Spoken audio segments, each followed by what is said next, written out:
Good evening বন্ধুরা, সবাই কেমন আছো? আশা করি খুব ভালো আছো। আর আমিও খুব ভালো আছি। ডলিস লাইফস্টাইলের নতুন একটা মিনি ব্লগের সাথে তোমাদের সবাইকে জানাই ওয়েলকাম আর অনেক অনেক ভালোবাসা।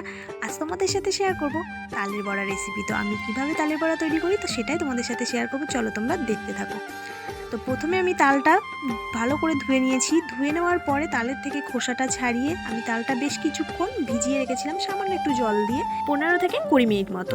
তারপর একটা ঝুড়ির সাহায্যে তালের পাল্প বের করে নিয়েছি।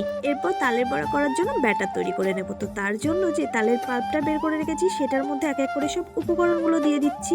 চালের গুঁড়ো, সুজি, ময়দা, চিনি, নারকেল কোড়া আর সামান্য একটু লবণ, আর দিয়েছি কলা পেস্ট করে।